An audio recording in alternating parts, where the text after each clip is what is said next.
உனக்கு ஒரு காரியம் நேரிடும் போது சூழ்ந்து இருக்கிறவங்களால பார்க்க மட்டும்தான் முடியும். ஆமே. ஆனா ஒருத்தர் உனக்காக கையை உயர்த்துவார். நான் இருக்கிறேன், நான் சாகவில்லை, நான் ஜீவித்திருக்கிறேன். ஆமென் சொல்லுங்க பார்க்கலாம்.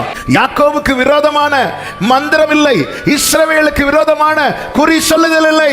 ஏன் யாக்கோபுக்கு விரோதமான மந்திரம் இல்லை? யாக்கோபின் வலது கரத்தை அவருடைய கரம் பிடித்திருக்கிறது. வார்த்தையை தியானித்து எழுதி கொண்டிருந்த போது ஆவியானவர் சிந்தையிலே கொண்டு வந்து பேசின வார்த்தை இதுதான். உனக்கு முன்பதாக சத்ரு தன் இருதயத்தை கடினப்படுத்தும் போது நீ சோர்ந்து போய்விடாதே.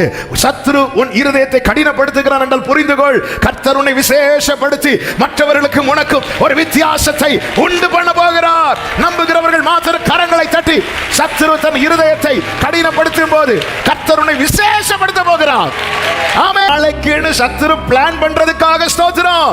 அவன் அப்படி பிளான் பண்ணானா இன்னைக்கு நைட் எனக்கு ஒரு அதிசயம் நடக்கும்.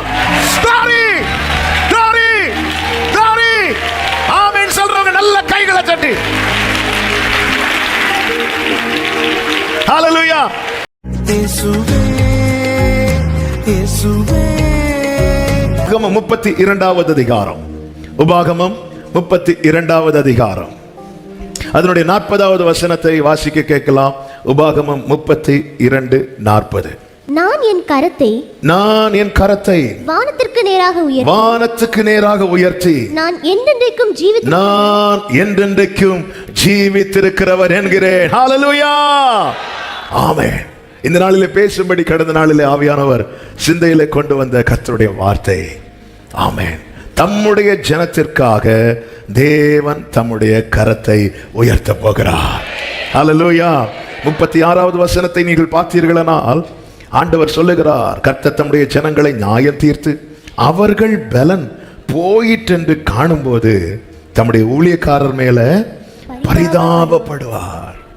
அவங்களுக்கு இனி பலன் இல்லை, அவங்களுக்கு இனி யாருமே இல்லை என்ற நிலையை பார்க்கும்போது அவர் பரிதாபப்பட்டு அதன் பிறகு நீங்க கீழே படிக்கும்போது அவர் தம்முடைய கையை உயர்த்துவார்.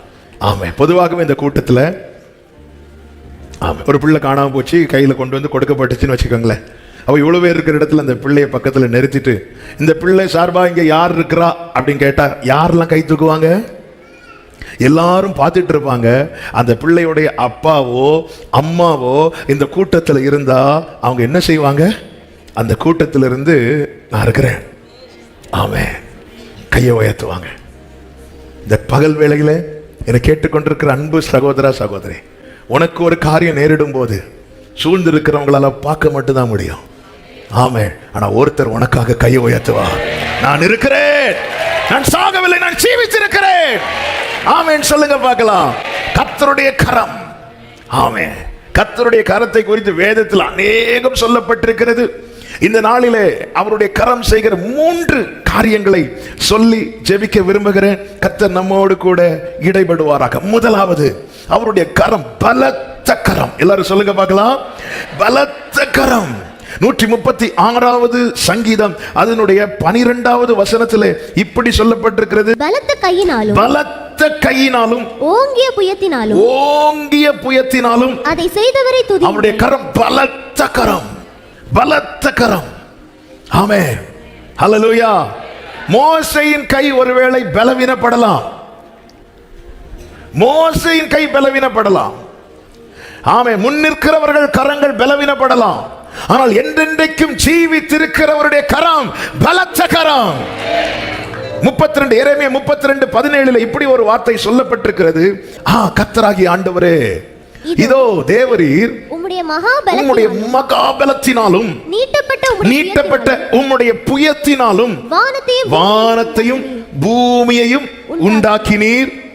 உம்மாலே செய்யக்கூடாத அதிசயமான காரியம் ஒன்றும் இல்லை. நம்புறவங்க சத்தமாமேன்னு சொல்லுங்க பார்க்கலாம்.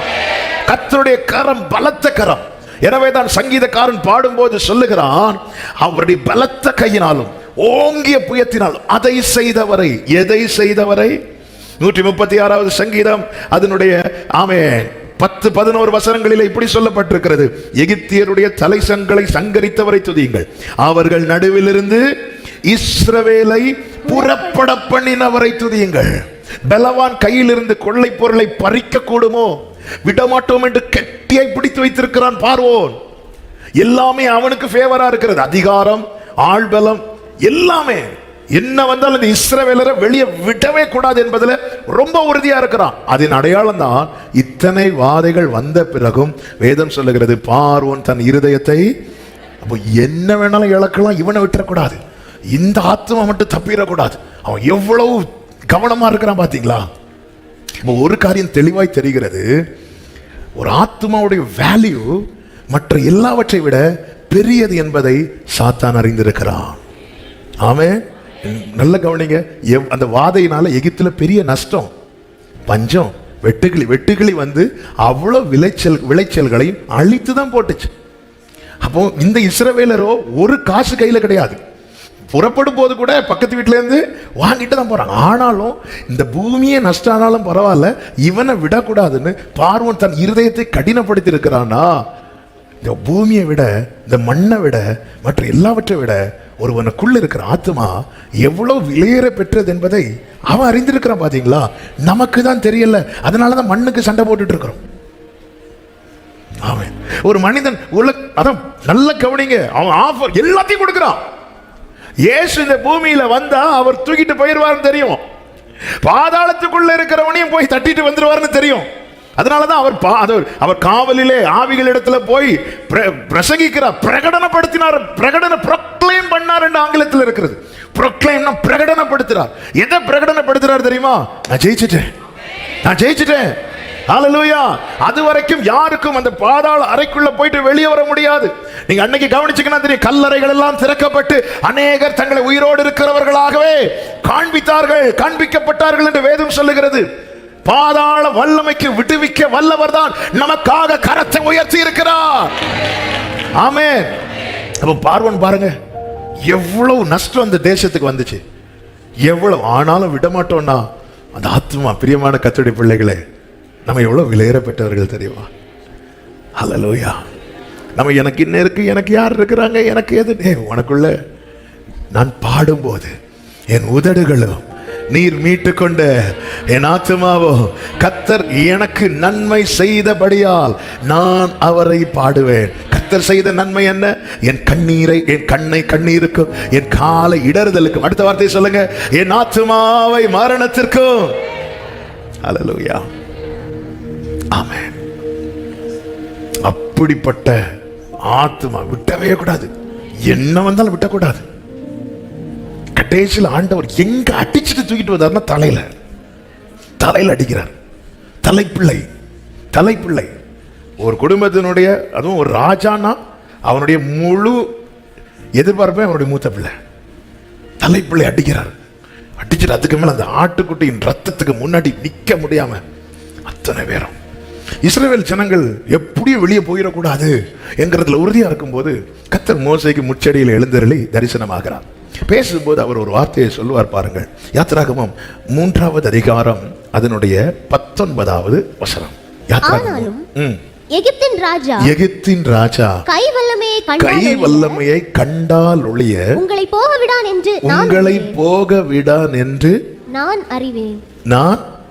அறிவேன். அப்ப என்ன நடந்தா ஒரு விடுதலை கிடைக்கும் என்பது அவருக்கு தெரியும். ஆமே. அடையாளங்கள் அற்புதங்கள்லாம் நடக்கட்டும் மோசே, ஆனா எனக்கு தெரியும், என் கை வல்லமையை கண்டால் ஒழிய அவன் உங்களை போக விட மாட்டான் என்று நான் அறிவேன். என கேட்டுக்கொண்டிருக்கிற அன்பு சகோதரா சகோதரி, அதாவது சில காரியங்களை சந்தேகமே படாம நம்பணும். அதுல ஒரு காரியம் என்ன தெரியுமா?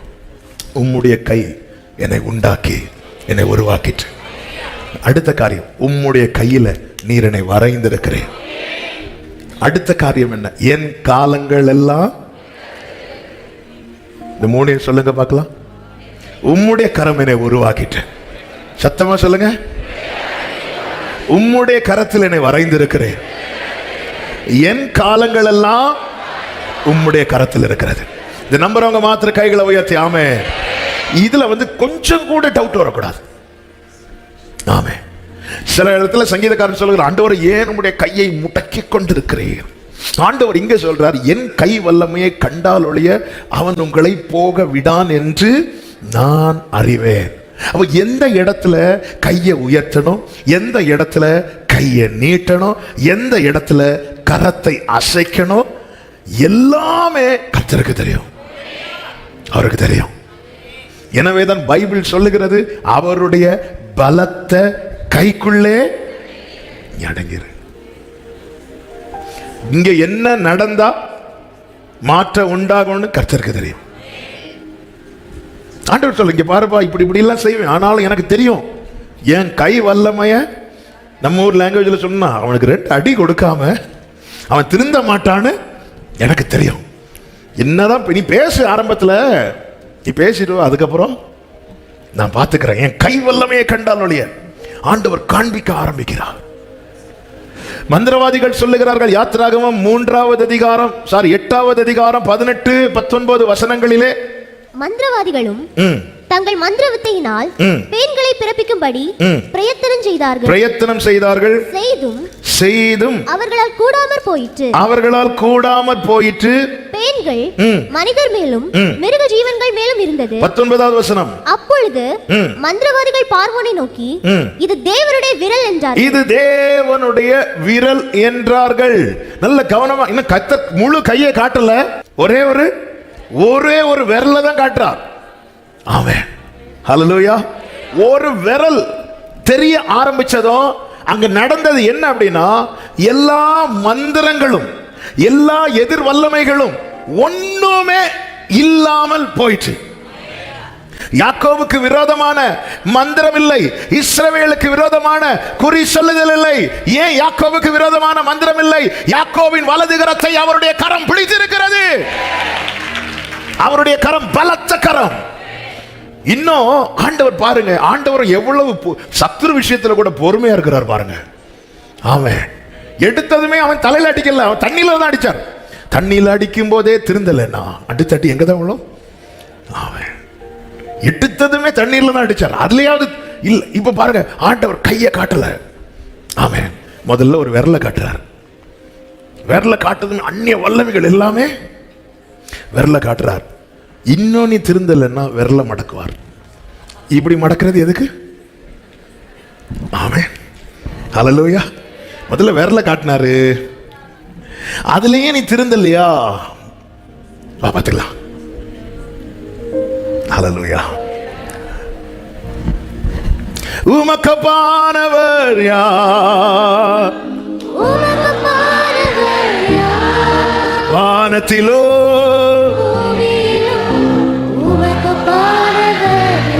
இப்ப மந்திரவாதிகள் பிரயத்தனம் பண்ணினார்களாம், அவர்களால் கூடாமற் போயிற்று. செய்தாங்க, மந்திரம் செய்யறாங்க, யாகங்கள் செய்யறாங்க, ராத்திரி உட்கார்ந்து இருக்கிறாங்க, அதிகாலை உட்கார்ந்து இருக்கிறாங்க. இஸ்ரவேலர்கள் மோசே என்ன செய்தார்? மோசே வானத்தை பார்த்து கோலை நீட்டி ஏதோ பேசினார், உடனே பேன்கள் வருகிறது. சரி, இவங்களுக்கு தெரிந்த அத்தனை மந்திரங்கள் எல்லாம் செய்து பார்க்கிறாங்க. இதுக்கு முன்னாடி தவளைகளை வரவழைத்தார்கள், அவர்களும் தண்ணீரை இரத்தமாய் மாற்றினார்கள். அப்பெல்லாம் எப்படி சாத்தியாச்சுன்னா, ஆண்டவர் இன்னும் விரல காட்டல. சில நேரத்தில் சத்துருவின் கை உங்க வாழ்க்கையில ஓங்கினது மாதிரி இருக்குன்னா புரிஞ்சுக்கோங்க, சத்துருவின் கை பெருசுன்னு சொல்லிடாதீங்க. அவர் இன்னும் விரல காட்டல. ஆமென், ஆமென். அவர் இன்னும் விரல. அதனாலதான் தாவீது சில இடத்துல, ஆண்டவர் ஏன் இன்னும் உங்களுடைய கையை முடக்கி கொண்டிருக்கிற, ஏன் மடியில வச்சிட்டு இருக்கிறீங்க? இன்னும் சொல்ல, ஏன் ஆண்டவரே பாக்கெட்ல கை போட்டுட்டு இருக்கிறீங்க? எடுத்து இப்படி கையை காட்டுங்க ஆண்டவரே, நான் எஸ்கேப் ஆயிருவேன் ஆண்டவரே. ஏன் நம்முடைய கையை முடக்கி கொண்டிருக்கிறீர்? வாழ்க்கையில ஏன் இத்தனை புயல் அடிக்கிறது? வாழ்க்கையில ஏன் இத்தனை போராட்டங்கள்? தேவ பிள்ளையை புரிஞ்சு அவர் இன்னும் விரல கட்டல. ஹல்லேலூயா. காற்று கடல் கொந்தளிக்குது, ஆண்டவர் இறையாதே பண்ண பேதர் பின்னாடி சொல்ல, ஆண்டவர் அலையில உங்க சத்தம் கேட்கல, அப்படியா இறையாதே. அவர் கையை உயர்த்திட்டார்னா. ஆமென். ஏசாயா 19வது அதிகாரத்தில் ஒரு வார்த்தை இருக்கிறது பாருங்கள், 15 முதல் வாசியுங்கள். எகிப்தில் தலையாகிலும் வாளாகிலும் கிளையாகிலும் நாணலாகிலும் செய்யும் வேலை ஒன்றும் இராது. கைகளை உயர்த்தி ஆமென் சொல்லுங்க பார்க்கலாம். தலையும் சரி, வாளும் சரி, கிளையும் சரி, நாணலும் சரி, எகிப்தில் செய்யும் வேலை ஒன்றும் இராது. ஏன்? அடுத்த வசனம். அக்காலத்திலே எகிப்தியர் பெண்டுகளை போல் இருந்து சேனைகளின் கர்த்தர் தங்கள் மேல் அசைக்கும் கை அசைவினால் அஞ்சி நடுங்குவார்கள். ஒரு விரல காட்டுறாரு, அவர் கையை அசைச்சிட்டார். விரல காட்டினா மந்திரவாதிகள் செயலெல்லாம் இல்லாம போயிடும். கையை காட்டினா அத்தனை செயல்களும் காணாம போயிடும். அவர்கள் செய்யும் வேலை ஒன்றும் இராது. என் வாழ்க்கையில் அதனாலதான் 118வது சங்கீதத்தில் சொல்லி இருக்கிறது, கர்த்தருடைய கரம் உயர்ந்திருக்கிறது, கர்த்தருடைய கரம் என்ன செய்யுமா? பராக்கிரமம் செய்யும். இங்கே கர்த்தர் தம்முடைய விரலை காண்பித்ததும் யாத்திராகமம் 8வது அதிகாரம் 19வது வசனத்தின் பிற்பகுதியிலே சொல்லப்பட்டிருக்கிறது, பார்வோனுடைய இருதயம் கடினப்பட்டது. அதே அதிகாரம் 12, 13 வசனங்களிலே கர்த்தர் சொல்லுகிறார், ஆமென், என் ஜனங்கள் இருக்கிற கோசே நாட்டில் அந்நாளிலே வண்டுகள் வராதபடிக்கு அந்த நாட்டை விசேஷப்படுத்தி என் ஜனங்களுக்கும் உன் ஜனங்களுக்கும் வித்தியாசம் உண்டாகும்படி செய்வேன். இந்த அடையாளம் நாளைக்கு உண்டாகும் என்று கர்த்தர் சொல்லுகிறார் என்று சொல் என்றான். இந்த வார்த்தையை தியானித்து எழுதி கொண்டிருந்த போது ஆவியானவர் சிந்தையிலே கொண்டு வந்து பேசின வார்த்தை இதுதான். உனக்கு முன்பதாக சத்ரு தன் இருதயத்தை கடினப்படுத்தும் போது நீ சோர்ந்து போய்விடாதே. சத்ரு உன் இருதயத்தை கடினப்படுத்துகிறான் என்றால் புரிந்துகொள், கர்த்தர் உன்னை விசேஷப்படுத்தி மற்றவர்களுக்கும் உனக்கும் ஒரு வித்தியாசத்தை உண்டு பண்ண போகிறார். நம்புகிறவர்கள் மாத்திர கரங்களை தட்டி, சத்ரு தன் இருதயத்தை கடினப்படுத்தும் போது கர்த்தர் உன்னை விசேஷப்படுத்த போகிறார். ஆமென். எத்தனை பேர் நம்புறீங்க? ஆமென். மொர்தெகாய் முன்னதாக ஆமான் தன் இருதயத்தை கடினப்படுத்துகிறான். கர்த்தர் பார்த்தார், இனி இவனை இப்படி வச்சிட்டு இருக்கிறது நல்லதல்ல. இவன் வாசல்ல உட்கார்ந்து இருக்கிறவன் மொர்தெகாய். அவன் யார் என்று 4 பேர்ட்ட கேட்ட அவனை பார்த்தோம், இதுதான் மொர்தெகாய் அப்படின்னு யாருக்கும் தெரியாது. இவன் யாரு? 4 பேர் சொல்ல, இவன் இப்படி ஒருத்தன், ஒரு யூதன், ஒரு மொர்தெகாய். ஓ அப்படியா, ஓகே. எப்பொழுது ஆமான் அவனை பார்க்கும் போதெல்லாம் எரிச்சல். ஃபர்ஸ்ட் அற்பமா பார்த்தான். யூதன் நமக்கு முன்னாடி எழும்பல, எல்லாமே ஆமானுக்கு ஃபேவரா இருந்தாலும் ராஜஸ்ரீ விருந்து வைக்கிறா, அந்த மகிழ்ச்சி கூட ஆமானால அனுபவிக்க முடியல. அவனுக்கு ஒரே குறிக்கோள், இந்த மொர்தெகாய் கதையை முடிக்கணும். நாளாக நாளாக நாளாக மொர்தெகாய் மேல அந்த வெறுப்பு கூடுது. யூதரை அழிக்கும்படியான உத்தரவாதத்தை வாங்கிவிட்டான். ஆனாலும் கோபம் தீரல. மொர்தெகாய்க்குன்னு ஒரு தூக்கம் வரும். மொர்தெகாய் முன்னாடி ஆமாம் சரி நேத்து இப்படி முறைச்சிட்டு போனார், இன்னைக்காவது சிரிப்பாரா? இல்ல, திருப்பியும் முறைக்கிறான். சரி எஸ்தர் விருந்து வச்சாச்சு, சரி இனி அவனை விட்டுருவோம், அவன் பாட்டுக்கு அவன் இருக்கிறான் போ, நமக்கு தான் நல்ல லைஃப் இருக்குது, அரண்மனையில் நல்ல பேர் இருக்கு. இல்ல, ஆனால் அவனுக்கு அது எரிச்சல். அநேகருக்கு இந்த சிலர் மேல இருக்கிற எரிச்சல்னால தங்களுக்கு கொடுக்கப்பட்ட நன்மைகளை கூட சரியாய் அனுபவிக்க முடியாமல் இருக்கிறார்கள். என கேட்டுக்கொண்டிருக்கிற அன்பு சகோதரா சகோதரி, ஆமென், இந்த எரிச்சல் யார் மேலேயாவது வந்துட்டுன்னு வைங்களேன், அது என்ன செய்யும் தெரியுமா? அது அவங்கள அழிக்காது, நம்முடைய சந்தோஷத்தை அழிக்கும். நாம அனுபவிக்க வேண்டிய நன்மைகளை அனுபவிக்க விடாதபடி தடுக்கும். நாம மகிழ வேண்டிய காரியங்கள், அப்படிதான் வேதம் சொல்லுகிறது. பாருங்கள், எஸ்தரின் புஸ்தகம் 5வது அதிகாரம் வீட்டில் போய் எல்லாத்தையும் விவரித்து சொல்லுகிறான். சொல்லிவிட்டு 13வது வசனத்தில் என்ன சொல்றான் பாருங்க. ஆனாலும் அந்த யூதனாகிய மொர்தெகாய் ராஜாவின் அரண்மனை வாசலிலே அவன் அந்த வாசல்ல உட்கார்ந்து இருக்கிறதை நான் காணும் அளவும் அவையெல்லாம் எனக்கு ஒன்றுமில்லை என்றான். எனக்கு ஒண்ணுமே கிடையாது. 9வது வசனத்தில் சொல்லப்பட்டிருக்கிறது, அன்றைய தினம் ஆமான் சந்தோஷமும் மனமகிழ்ச்சியுமாய் புறப்பட்டான். ஆனாலும் ராஜாவின் அரண்மனை வாசலில் இருக்கிற மொர்தெகாய் தனக்கு முன் எழுந்திராமலும் அசையாமல் இருக்கிறதை ஆமான் கண்டபோது அவன் மொர்தெகாயின் மேல் உக்கிரம் நிறைந்தவனானா. ஆனாலும் அடக்கி கொண்டு வீட்டுல வரான். வீட்டுல வந்து கேட்கறாங்க, ஆமா என்ன நடந்துச்சு? நடந்த எல்லாத்தையும் சொல்லிட்டு சொல்றான். ஆனாலும் அந்த மொர்தெகாய் அந்த அரண்மனை வாசல்ல இருக்கிறதை நான் காணும் அளவும் அவையெல்லாம் எனக்கு, அதாவது அவனுக்குள்ள இருந்த அந்த சந்தோஷத்தை மனமகிழ்ச்சி அவனால வீட்டுல அனுபவிக்க முடியல. ஏன்னா ஒருத்தன் மேல இருக்கிற எரிச்சல். இது செய்தி அல்ல, ஆவியானவர் இந்த வார்த்தையை எடுத்து பேச வைக்கிறார்.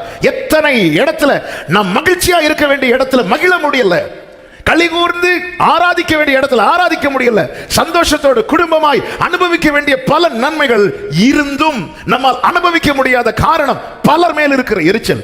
இவன் எப்படி சர்ச்சுக்கு வரலாம், இவன் எப்படி சர்ச்சுக்கு வரலாம், இவன் எப்படி இந்த ஃபங்க்ஷனுக்கு வரலாம், இவன் எப்படி இந்த ஃபங்க்ஷன் வரலாம். சிலரை பார்த்தாலே எரிச்சல்.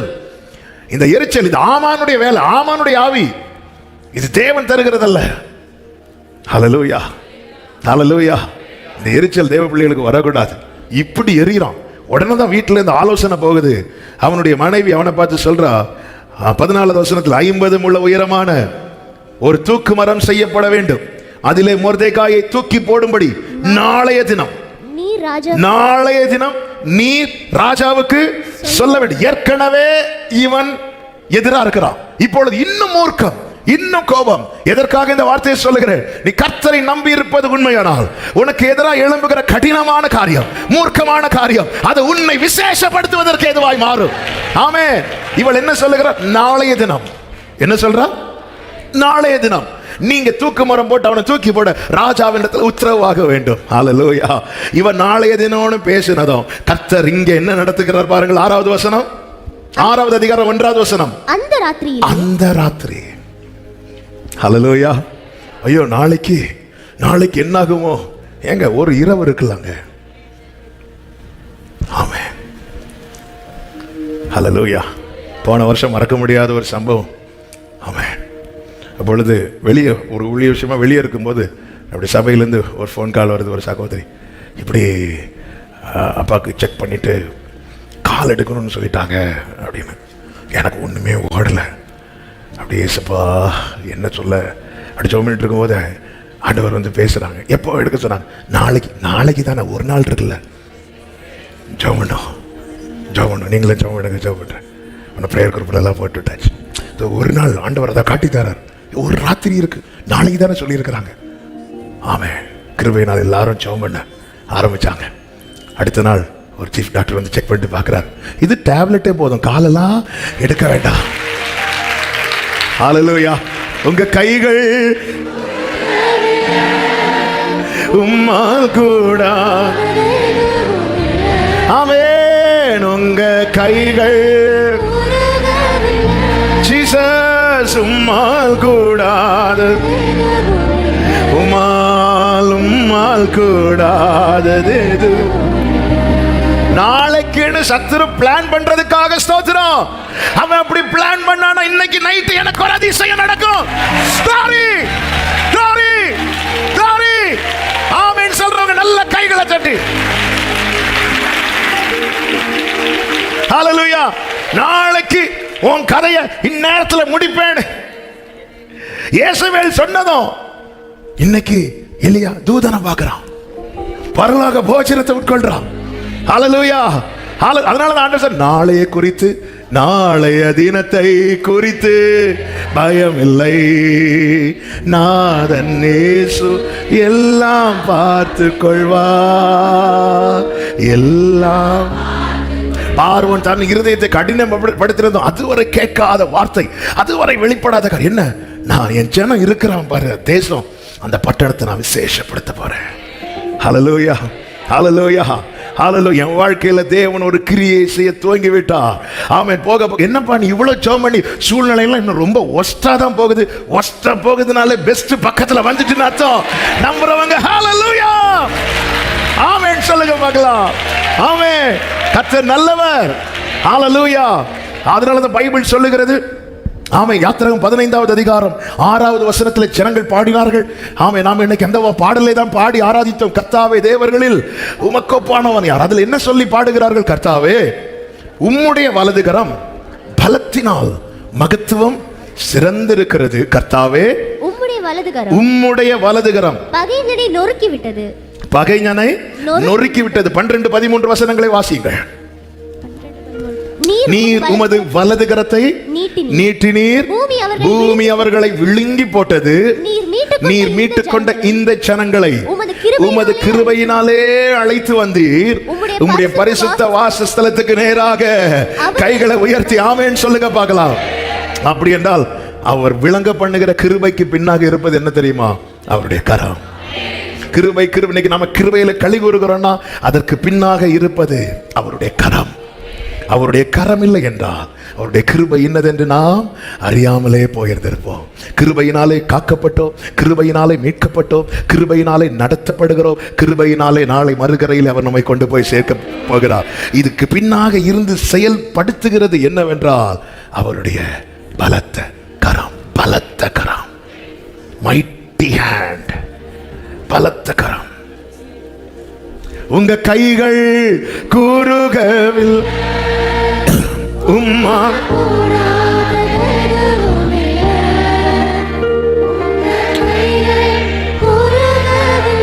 உம்மால் கூடா. ஆமென். உம்மால் கூடா எனவேதான் வேதம் சொல்லுகிறது 1 பேதுரு 5வது அதிகாரம் அதனுடைய 6வது வசனம். 1 பேதுரு 5:6 நல்ல தெரிந்த வசனங்கள். ஆகையால் ஏற்ற காலத்தில் தேவன் உங்களை உயர்த்தும்படிக்கு அவருடைய பலத்த கைக்குள் அடங்கி இருங்கள். எல்லாரும் சொல்லுங்க, ஏற்ற காலம். சத்தமா சொல்லுங்க. அதாவது ஏன் சொல்ல வைக்கிறதுன்னா, நம்முடைய விசுவாசத்தை நம்பிக்கை என்ன செய்யணும்? அறிக்கை செய்யணும். இப்படி சொல்ல வைக்கும் போது உடனே சொல்லிடணும் அந்த இடத்துல. அதான் 4 பேர் சொல்றாங்களா, அப்படி இல்லை. என்னுடைய ஆசை, என்னுடைய விருப்பம் எல்லாம் வசனத்தை கேட்கிறவங்க சுதந்திரிக்கணும். நான் 10 வருஷம் 15 வருஷம் 20 வருஷமா வசனம் கேட்டு என் வாழ்க்கையில நான் ஒண்ணுமே சுதந்திரிக்கலைன்னா எனக்குள்ள ஏதோ சம்திங் ராங். நம்ம வந்து சின்ன பிள்ளைங்களை பார்த்துருக்கு. சின்ன பிள்ளை நீங்க 12th படிக்கிறது உங்களுக்கு மறந்துருக்கும். ஆனா சின்ன வயசுல படிச்ச ஆ மறக்காது. ஏன் மறக்கல? ஏன் மறக்கல? நீங்க ஸ்கூல்ல பாத்தீங்கன்னா தெரியும், இந்த எல்கேஜி யூகேஜி கிளாஸ்ல மட்டும் சவுண்ட் கேட்டுட்டே இருக்கும். எல்லாரும் சொல்ல ஏ சொல்லிட்டே இருப்பாங்க, சொல்லிட்டே இருப்பாங்க. அது மறக்காது. ஆனா மேல கிளாஸ் போக எக்ஸாம் பார்த்தா ஒண்ணும் ஓடல. ஆண்டவர் சொன்ன, நீ சின்ன பிள்ளையா இல்லைன்னா பரலோக ராஜ்யத்துல. இப்ப எல்லாரும் சொல்ல ஏற்ற காலத்துல. இன்னும் கொஞ்சம் வயசானது இருக்கு, இதெல்லாம் சின்ன பிள்ளைங்க ஆயிட்டீங்க. நான் கர்த்தருடைய பிள்ளைன்னு சொல்றேன். இப்ப சொல்லு, ஏற்ற காலத்துல அவருடைய பலத்த கைக்குள்ள நீ அடங்கி இருந்தா, எத்தனை ஆமான்கள் எழும்பினாலும், எத்தனை பார்வோன் இருதயத்தை கடினப்படுத்தினாலும் ஏற்ற காலம் உண்டு. ஆமென்.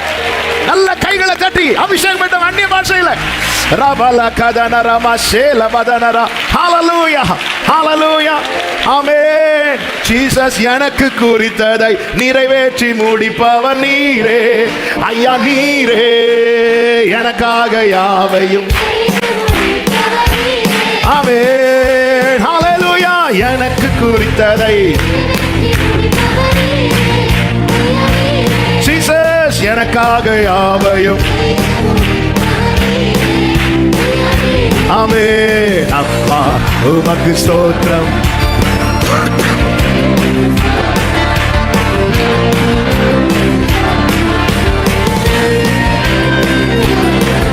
உம்மாலாகாத காரியம் ஒன்றுமில்லை, உம்மாலாகாத காரியம் ஒன்றுமில்லை, உம்மாலாகாத காரியம் ஒன்றுமில்லை. எல்லாமே உம்மாலாகும், ஆகும் ஆகும். ஜீசஸ் ஆகும். Thank you Father. ஆமென் ஆமென் ஆமென். கர்த்தருடைய பலத்த கரம். எஸ்தர் 6:1 சொல்லப்பட்டிருக்கிறது, அந்த ராத்திரியிலே ராஜாவுக்கு நித்திரை வராததினால். சத்ரு உனக்கு நாளை என்று குறிக்கும் போது அந்த இரவிலே கர்த்தரால சும்மா இருக்க முடியாது. நித்திரை வராததினால் கால வர்த்தமானங்கள் எழுதியிருக்கிற நடபடி புஸ்தகத்தை கொண்டு வர சொன்னான். வேதம் சொல்லுகிறது, அது ராஜ சமூகத்தில் கைகளை உயர்த்தி ஆமென் சொல்லுங்க பார்க்கலாம். ஆமென். ஐயோ, நாளைக்கு மேனேஜர் என்ன வந்து பார்க்க சொல்லி இருக்கிறாங்க, ஏற்கனவே அவருக்கு என்ன பிடிக்காது. ஐயோ, நாளைக்கு இவங்க ஏற்கனவே அவங்களுக்கு என்ன பிடிக்காது. ஹல்லேலூயா ஆமென். சத்துரு ஒரு நாளை குறிச்சான்னு புரிஞ்சுக்கோங்க, ஏற்ற காலம் வந்து விட்டது. ஆமென். இஸ்ரவேலருக்கு தெரியல ஏற்ற காலம் வந்தது. வாக்குத்தத்தம் நிறைவேறு காலம் சமீபமாய் வந்தது இஸ்ரவேலருக்கு தெரியல. ஆனா பார்வோனுக்கு தெரிஞ்சது. அதனால தான் சொல்றோம், இவங்களை நம்ம விட்டு போகாதபடி, இவர்கள் நம்ம எதிர்க்காதபடிக்கு. ஆமென். நம்ம என்ன செய்வோம்? இவங்களை ஒடுக்குவோம். Praise the Lord, praise the Lord, hallelujah amen. அந்த ராத்திரியிலே புஸ்தகம் திறந்து வாசிக்கப்பட்டது. தாமதித்து செய்தார் ஆண்டவர். ஒரு நாட்டின் ராஜாக்களுடைய இருதயெல்லாம் கர்த்தருடைய கையில் இருக்கிறதா. அவர் தம்முடைய இஷ்டப்படி என்ன செய்கிறாரா? திருப்புறாராம். ஆமென் ஹல்லேலூயா. ஒரு நாள் என்பது கர்த்தருக்கு ஐயோ, ஒரு நாள் தான் இருக்கு. ஒரு நாள் தான் நமக்கு. ஐயோ, எக்ஸாமுக்கு இன்னும் 3 நாள் தான் இருக்குது. எப்படியும் கடைசி நாள் தான் படிக்க போறேன். ஆனாலும் எக்ஸாமுக்கு இன்னும் 1 மாசம்தான் இருக்குது. நமக்கு அதெல்லாம் பெருசா இருக்கலாம். ஆண்டவருக்கு ஒரு நாள் இருக்கா? கொஞ்ச நேரம் கூட தூங்கிட்டு அவன் ஒரு நாள் இருக்கா? ஆமென். எத்தனை பேர் நம்புறீங்க? ஹல்லேலூயா ஹல்லேலூயா. தேவன் எனக்காக யாவையும். நம்புறவங்க சத்தமா எனக்காக செய்து முடிப்பவரே, சொல்லுங்க, என் பாரங்கள்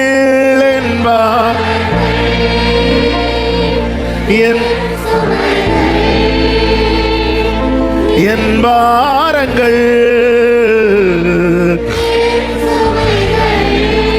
ஆமென் பாதத்தில் இறக்கி வை. என் தேவனால் கூடாதது ஒன்றுமில்லை. ரொம்ப சிந்திக்க வைத்த இன்னொரு வார்த்தை நமக்கு தெரியும். அடுத்த அதிகாரத்தில் மொர்தெகாய் உயர்த்தப்படுகிறான், மேன்மைப்படுத்தப்படுகிறான். 7வது அதிகாரத்தில் ஆமான் தூக்கிலிடப்படுகிறான். 5வது அதிகாரத்தில் விருந்து நடக்குது, 7வது அதிகாரத்தில் விருந்து நடக்குது. 5வது அதிகாரத்தில் நடக்கிற விருந்திலேயே எஸ்தர் ஓபன் பண்ணி இருக்கலாம், இப்படி எங்க ஜனத்தை கொல்ல பார்க்கறான்னு சொல்லிட்டு. ஏன்னா ராஜாவுக்கு எஸ்தர் ரொம்ப பிடிச்சு போச்சு. நீ ராஜ்யத்தில் பாதி கேட்டால் நான் தர்றதுக்கு ரெடி. அந்த அளவுக்கு எஸ்தர் மேல அவ்வளோ பிரியமா இருக்கிற அந்த தயக்கு காரணம் கர்த்தருடைய சமூகத்தில் அவள் 3 நாட்கள் உபவாசித்து ஜெபித்தாள். அப்போ முதல் விருந்திலேயே எஸ்தர் வெளிப்படுத்தி இருக்கலாம். எல்லாம் எடுத்து வாசிக்க நேரம் இல்லாதனால சொல்றேன், நீங்க வீட்டில் போய் வாசித்தீங்கன்னா நான் சொல்றது உங்களுக்கு புரியும். ராஜாவை விருந்து கூப்பிட்றா. ராஜா கேட்கிறார், என்னம்மா வேணும் உனக்கு? நான் ஒரு விருந்து வைக்கிறேன், நீங்க வரணும். ஆமானே வர சொல்லுங்க. ஆமான் ஒரே குஷியில போறார். அங்கேயே சொல்லியிருக்கலாம், ராஜாவே ஆனாலும் அந்த ஆமான் இப்படிப்பட்டார். அப்படியா? உடனே அந்த இடத்துல ஆமான கொண்டு இருக்கலாம். அங்க ஆமானுக்கு இன்னொரு விருந்து தான் சொல்லப்பட்டதே தவிர வேற எந்த, இவ்வளவு எஸ்தர் இருக்கா, ராஜா இருக்கிறா, உள்ள போன ஆமான் பாடியா வெளியே வருவான்னு பார்த்தா அவன் குதிரையில ஜாலியா தானே வரான். மொர்தெகாய் நினைச்சிருப்பார், என்ன ஆண்டவரே இது, இன்னையோட இந்த ஆமானுக்கு பிரச்சனை முடியும்னு பார்த்தா அவன் இன்னொரு விருந்தா? எதுக்கு புரியல. இப்போ இந்த 5வது அதிகாரத்தில் விருந்து வைக்கப்படுகிறது. அந்த விருந்திலே ஆமான் கதை முடிந்திருக்க வேண்டியது இல்ல. 7வது அதிகாரம், இந்த 5க்கும் 7க்கும் நடுவில் தான் இந்த 6வது அதிகாரம். இந்த 6வது அதிகாரத்தில் அப்படி என்ன நடக்குது? 7வது அதிகாரத்திலே ஆமானுக்கு கதை முடியுது. மொர்தெகாய்க்கு ஆயத்தம் பண்ணின தூக்கு மரத்திலேயே அதே மரத்தில் ஆமான் தூக்கில் இடப்படுகிறான். அப்படி இருக்க ஏன் ஆண்டவரை இவ்வளவு விட்டில? ஆன்சர் ஒண்ணுதான், மொர்தெகாய் நான் உனக்கு செய்யறத அவன் பார்க்கணும். உனக்கு யாருமே இல்லைன்னு நினைச்சிட்டாங்க, நான் இருக்கிறேன். எத்தனை பேர் கர்த்தர் என்னோடு பேசி இருக்கிறார் என்று நம்புறவங்க மாத்திரம்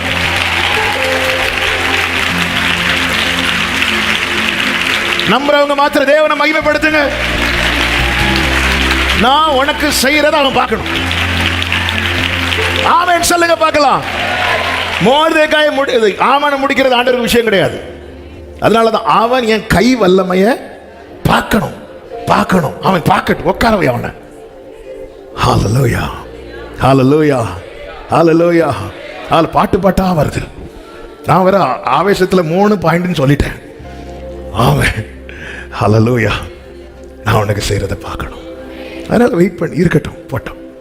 ஆண்டவர் இவங்க என்ன டார்ச்சர் பண்றாங்க, ஆண்டவரே வெயிட் பண்ணு. ஹல்லேலூயா, ஆமென், ஹல்லேலூயா.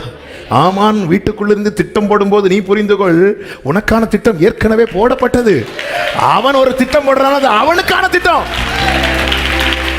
ஹல்லேலூயா, ஆமென். அந்த ராத்திரியிலே புஸ்தகம் ராஜ சமூகத்தில் வாசிக்கப்பட்டது.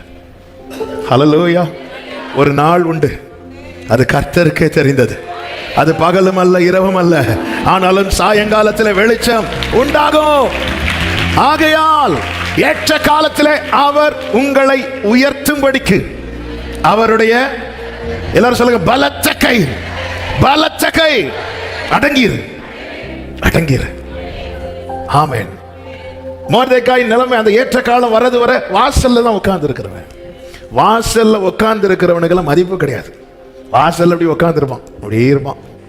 பார்த்தா இவருக்கு வேற வேலையும் அப்படிதான். ஏற்ற காலம் வர்றது வர, அந்த காலம் வந்ததும் அதுக்கப்புறம் குதிரையில உட்கார்ந்து இருக்கிறான். அதன் பிறகு ராஜ சமூகத்தில் உட்கார்ந்து இருக்கிறான். ஹல்லேலூயா.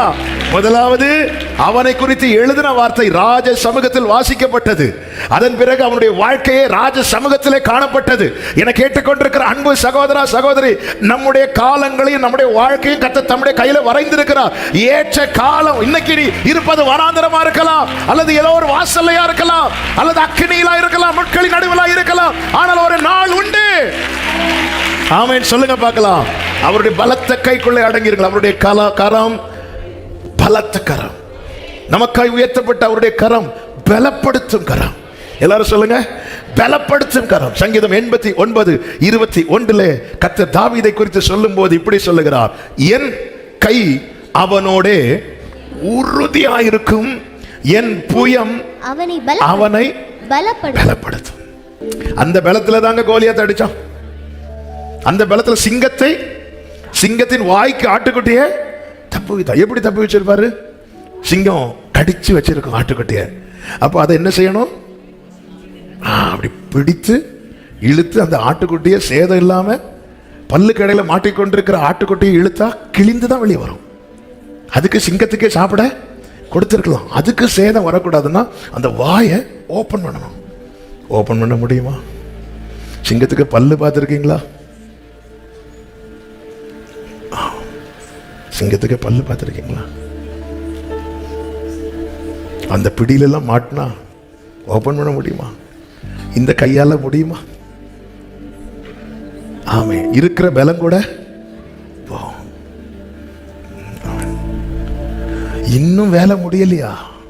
கையெல்லாம் பாருங்க பிரதர், நம்ம தான் பாடுவோம் என்ன, சிங்கத்தின் மேலும் நடந்து எங்க நடக்குது ஆண்டவரே.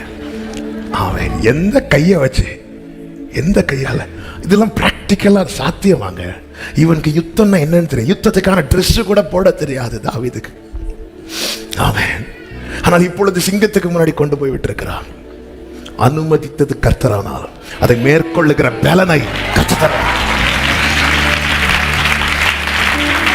ஒரு பாதையில கர்த்தர் நடத்த விட்டா என் ஜனங்கள் ஒருபோதும். அதே போல சில மாதங்களுக்கு முன்னாடி இங்க வந்திருக்க சகோதரிட்ட தான் நினைக்கிறேன், உங்க நம்பர் சொல்லுங்கன்னாக்க நான் நம்பர் சொன்னேன். சொல்லி முடிச்சுட்டு ஓகே ஓகே தேங்க்யூ. என்ன ஓகே, நீங்க எப்படி நோட் பண்ணீங்க? அதெல்லாம் உள்ள நோட் ரெஜிஸ்டர் ஆயிட்டு. சொல்லுங்க என் நம்பரை. கடன்னு சொல்றாங்க. நானே என் நம்பர் படிக்க 1 மாசம் ஆச்சு. எங்க ஆண்டவர் என்னை ஆண்டவர் இப்படி வச்சிருக்கீங்க? இல்ல, என்னை இப்படி வைத்திருப்பதற்காக. ஹல்லேலூயா.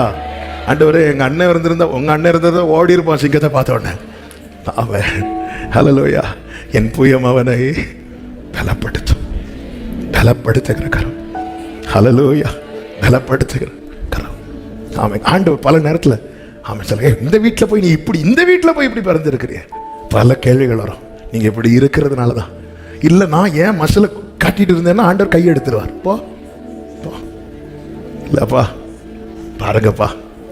ஹல்லேலூயா. இந்த கை பலவீனன் என்று நினைத்தேன் ஒரு நாள், அந்நாளில் அவர் என்னோடு சொன்னார். பலவீனன் என்று நினைத்தேன் ஒரு நாள், அந்நாளில் அவர் என்னோடு சொன்னார். எல்லாம் உனக்காக செய்து முடிப்பவர் என்னாலும் கூடிருப்பார். எல்லாம் உனக்காக செய்து முடிப்பவர் என்னாலும் கூடிருப்பார். ஹல்லேலூயா. எலியாவுக்கு ரதம் கிடையாது, ஆகாபுக்கு ரதம் இருந்துச்சு. அந்த இல்லாய்மைக்காக எலியா ஸ்தோத்திரம் சொல்லியிருப்பார். ஏன்னா ரதம் இருந்திருந்தா அவனும் ரதத்துல போயிருப்பான். ரதம் இல்லாததுனால கர்த்தருடைய கை எலியாவின் மேல இருந்துச்சு. வேதம் சொல்லுகிறது, ரதத்துக்கு முன்னாக ஓடி. நான் இதை தியானிச்சுட்டு இருக்கும் போது எப்படி ஓடி இருப்பான் ஆண்டவரே. அப்போ ஆண்டவர் எனக்கு ஒரு காரியத்தை உணர்த்தினாங்க.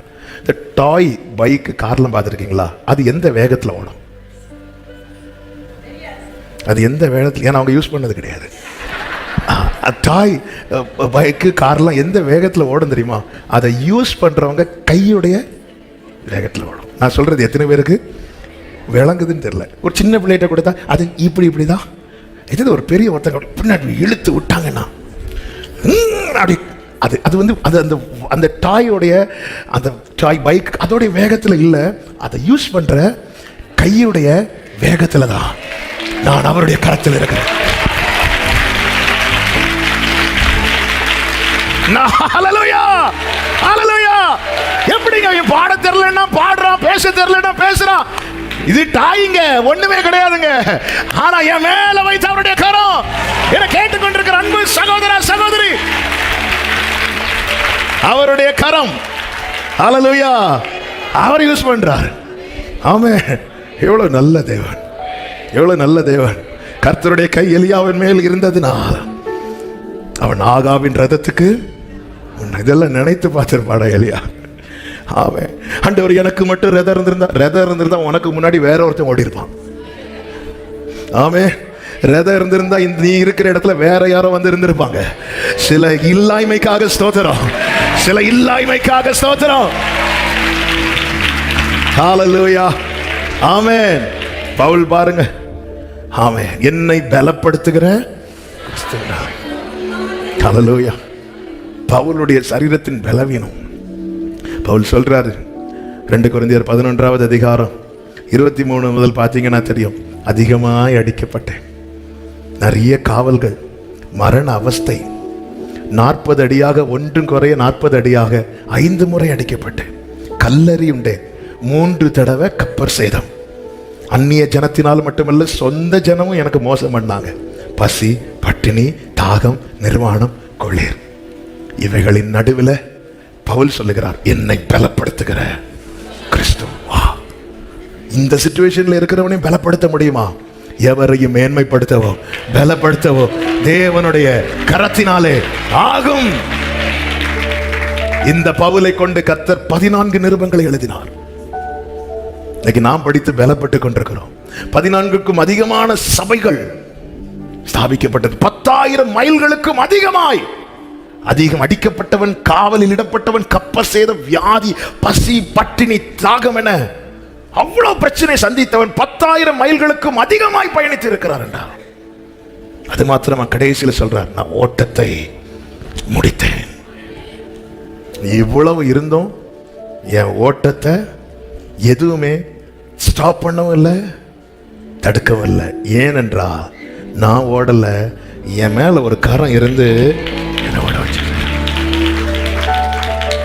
அவன் அவ்வளவுதான். ஆண்டவரே, உங்க வண்டி எப்படிங்க ஓடுது? அவர் ஓட்டுறாரு, ஓடுது. சில நேரத்தில் அவர் இப்படி கையில் தான் எடுத்து வச்சுப்பார், ஓட்ட மாட்டார். சில நேரத்தில் அவ்வளோதான். ஹல்லேலூயா. ஆமென். நம்முடைய வேகமோ நம்முடைய விவேகமோ அல்ல, எல்லாமே அந்த கரம் செய்யுது. கர்த்தருடைய கரம் இதை செய்தது என்று யாவரும் கண்டு உணர்ந்து சிந்தித்து அறிவார்கள். என்னை எப்படி நடத்தணுமோ அந்த கரம் நடத்த வல்லமை உள்ளது என்று சொல்லுகிறவர்கள் மாத்திரம். ஹல்லேலூயா. ஆமென். 3வது பலத்த கரம், பலப்படுத்தும் கரம். 3வது பலன் தரும் கரம், பலன் தரும் கரம்.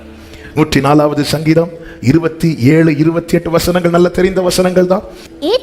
ஏற்ற வேளையில் ஆகாரத்தை தருவீர் என்று அவைகள் எல்லாம் உம்மை நோக்கி காத்திருக்கும். ஏற்ற வேளைக்காக கர்த்தர் ஏற்ற வேளையில தருவார் என்று யார் காத்திருக்கிறார்களோ அவர்களுக்கு பலனை கொடுக்கிற கரம். அடுத்த வசனத்தை வாசிங்க. நீர் கொடுக்க அவைகள் வாங்கிக் கொள்ளும், நீர் உம்முடைய கையை திறக்க அவைகள் நன்மையால் திருப்தியாகும். ஏற்ற வேளைக்காய் காத்திருக்கிறவர்களுக்காக கர்த்தர் தம்முடைய கரத்தை திறப்பார்.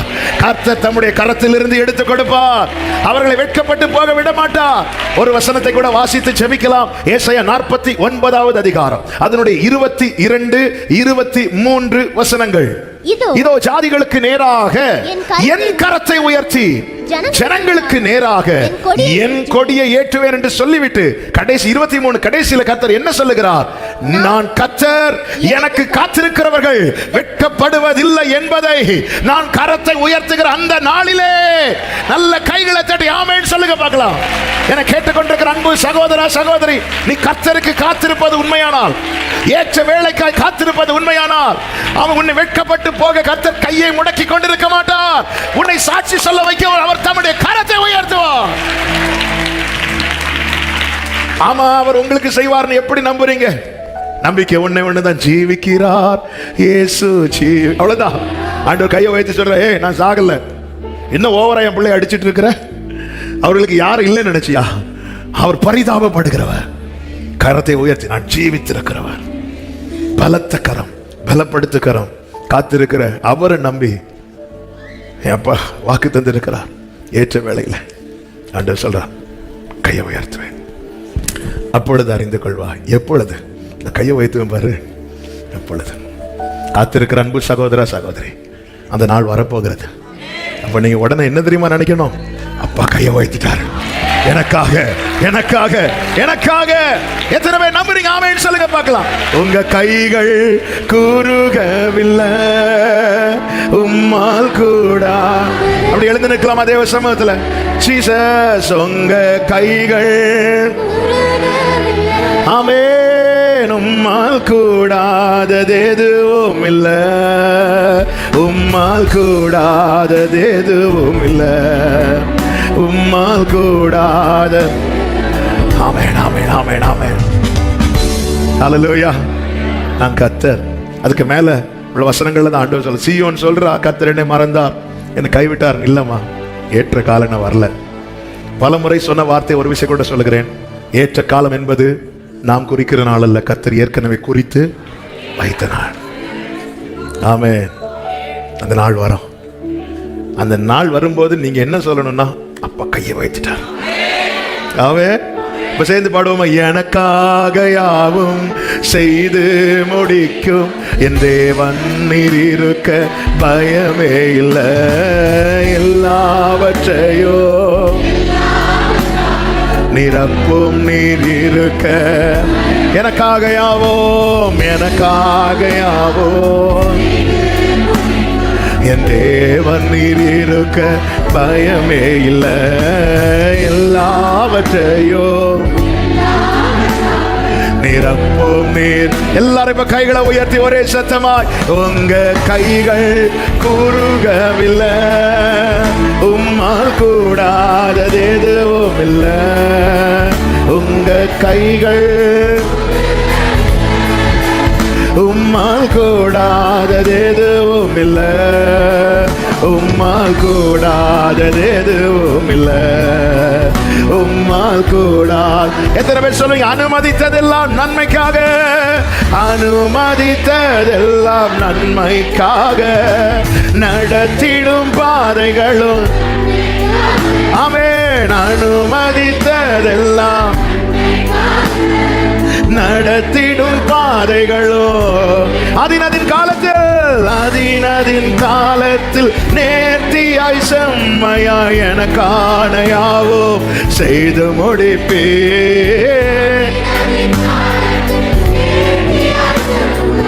எனக்கான நம்புறவங்க கைகளை உயர்த்தி பாடுவோம். உங்க கைகள் ரீபலவா சந்தனரா உம்மால் கூடாதது எதுவும் இல்ல, உங்க கைகள் க்ளோரி உம்மால் கூடாதது எதுவும் இல்ல, உம்மால் கூடாதது எதுவும் இல்ல, உம்மால் கூடா. அப்படியே உங்க வலது கரத்தை உயர்த்தி உங்க இடது கரத்தை இருதயத்தில் வச்சு ஆண்டவர்ட்ட உடனே சொல்லுங்க, உங்க கை எனக்கானதை செய்து முடிக்க நான் நம்புறேன். அந்த ஏற்ற காலத்துக்காக நான் அடங்கி இருக்க எனக்கு கிருபை தாங்கப்பா. நான் கையை விட்டுட்டு போயிடக்கூடாது. யாரோ உனக்கு செய்யறேன்னு சொன்னது நான் போயிடக்கூடாது. என் அப்பா உயிரோடு இருக்கிறா, உயிரோடு இருக்கிறா.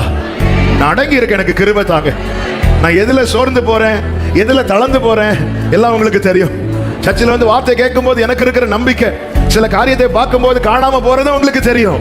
விட்டுறாதீங்கப்பா, விட்டுறாதீங்கப்பா. எனக்கு தெரியும்பா, நீங்க எனக்காக கையை உயர்த்துவீங்கப்பா. அன்னைக்கு எல்லாரும் சொல்ல போறாங்க, இவன் காத்திருந்தது வீணாகல. ஆண்டவர் சொல்லுகிறார், நான் கர்த்தர், எனக்கு காத்திருக்கிறவர்கள் வெட்கப்பட்டு போவது இல்லை என்பதை அப்பொழுது அறிந்து கொள்வார். ஆமென். உங்க கைகள் குறுக உம்மால் உங்க கைகள் இயேசுவா உம்மால் கூடாது. ஆமென். உம்மால் கூடாது. ஓ உம்மால் கூடாது.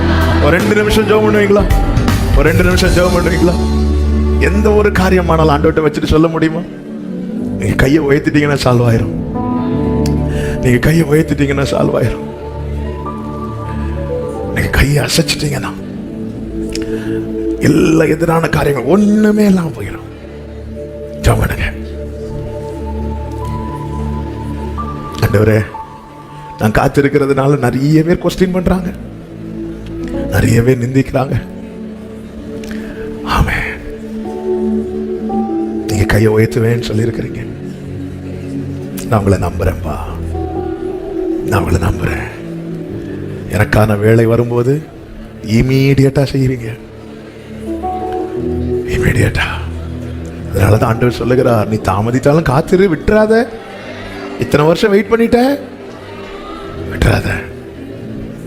அவர் 99 வயசுல வந்து என்ன சொன்னார் பாத்தீங்களா? எனக்கு முன்னாடி நடந்து உத்தமனாரு வந்துட்டு பக்கத்துல வந்தாச்சு, இனி விட்டுட்டு போயிடாத. நான் கர்த்தர், எனக்கு காத்திருக்கிறவர்கள் வெட்கப்பட்டு போவது இல்லை என்பது அப்பொழுது அறிந்து கொள்வார். எப்பொழுது ஆண்டவர் என் கையை நான் உயர்த்துறேன் பாரு உனக்காக. ஆமென். நம்புவே நம்புவே இயேசுவை நம்புவே இயேசுவை நம்புவே. நல்ல கரங்களை தட்டி தேவனுக்கு மகிமை செலுத்துவோம். கிருபையாய் நம்ம மத்தியில சேவாடின தயவுக்காக நன்றியப்பா, நன்றி இயேசுவே. ஸ்தோத்திரம் ஸ்தோத்திரம் ஸ்தோத்திரம் ஸ்தோத்திரம். பரிசுத்த பிதாவே, நல்ல தகப்பனே, நன்றி நிறைந்த இருதயத்தோடுமே நாங்கள் துதிக்கிறோம், ஸ்தோத்தரிக்கிறோம், வாழ்த்துகிறோம், மகிமைப்படுத்துகிறோம். நீர் எத்தனை நல்லவர். உங்க சமூகத்தில் எங்களை கொண்டு வந்து எங்களோடு இடைப்பட்டு பேசினீர். நீர் உம்முடைய கையை உயர்த்தி நான் ஜீவித்திருக்கிறவர் என்கிறீர். நான் இருக்கிறேன்னு சொல்றீங்கப்பா. ஆண்டவரே, இந்த நம்பிக்கை எங்களுக்குள்ளே தந்த தயவுக்காக நன்றி. உம்முடைய கரம் பலத்த கரம், சத்துருவை நொறுக்குகிற கரம், உம்முடையவர்களை பலப்படுத்தும் கரம், உமக்கு காத்திருக்கிறவர்களுக்கு பலனை கொடுக்கிற கரம், உம்முடைய தயவுள்ள கரங்களுக்காக ஸ்தோத்திரம். எங்களுக்கு பாராட்டுகிற அத்தனை கிருபைகளுக்கு பின்னாக இருப்பது உம்முடைய கரத்தின் கிரியை என்பதை ஆண்டவரை இந்த நாளிலே ஒன்று கூட எங்களை உணர்த்தி பலப்படுத்தின உம்முடைய தயவுக்காக ஸ்தோத்திரம். யார் யார் என்னென்ன சூழ்நிலையிலிருந்து வந்திருப்பாங்க என்பது உமக்கு தெரியும்.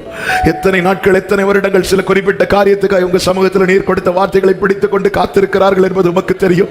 நீங்கள் சொல்லுறீங்கப்பா, நான் என் கையில் கரத்தை உயர்த்துவேன், அப்பொழுது நான் கர்த்தர், எனக்கு காத்திருக்கிறவர்கள் வெட்கப்பட்டு போவது இல்லை என்பதை அப்பொழுது அறிந்து கொள்வாய் என்று இந்த நாளில் ஒன்று கூட எங்களோடு பேசின கிருபைகளுக்காக நன்றி. நீர் கொடுக்கதான் நாங்க வாங்கிக் கொள்வோம். எங்களை திருப்தியாக்க வேண்டியது உம்முடைய கரத்தில் இருக்கிறதப்பா. கர்த்தர் நல்லவர் ஆண்டவரே. ஒவ்வொருவரையும் சமாதானத்தோடு அனுப்பும் சாட்சியாய் கொண்டு வரோம். சமீபத்தில் தூரத்திலும் இருந்து இந்த கூடுகையில் இணைந்த அத்தனை பேருக்காக ஸ்தோத்திரம். அத்தனை பேரையும் கர்த்தர் ஆசீர்வதியும் ஆண்டவரே. அறிந்து கொள்ளட்டும், கர்த்தர் எனக்காக தம்முடைய கரத்தை உயர்த்தினார் என்பது ஒவ்வொருவரையும் சாட்சியாய் நிறுத்து நாமத்துக்கு மகிமை வர பண்ணும். எல்லா கன மகிமையும் ஒருவருக்கே செலுத்துகிறோம், இரட்சகர் இயேசு கிறிஸ்துவின் நாமத்தில் பிதாவே, ஆமென். செய்து சத்தமா சொல்லுவோம், என் ஆத்துமாவே கர்த்தரை ஸ்தோத்திரி, என் ஆத்துமாவே கர்த்தரை ஸ்தோத்திரி, கர்த்தர் செய்த சகல உபகாரங்களை மறவாதே. ஆமென். நம்முடைய கர்த்தராகிய இயேசு கிறிஸ்துவின் கிருபையும் பிதாவாகிய தேவனுடைய அன்பும் பரிசுத்த ஆவியானவருடைய ஐக்கியமும் சிநேகமும் பாதுகாவலும் நம் அனைவரோடும் எல்லா பரிசுத்தவான்களோடு கூட கர்த்தருடைய வருகை மட்டும் தங்கி இருப்பதாக. ஆமென். ஹல்லேலூயா. God bless you. கர்த்தர் உங்களை ஆசீர்வதிப்பாராக. ஆமென்.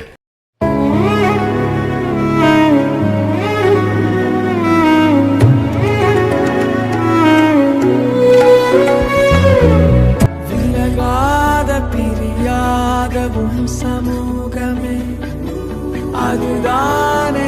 நானும் கர்த்தாவே உம்மை நம்பியுள்ள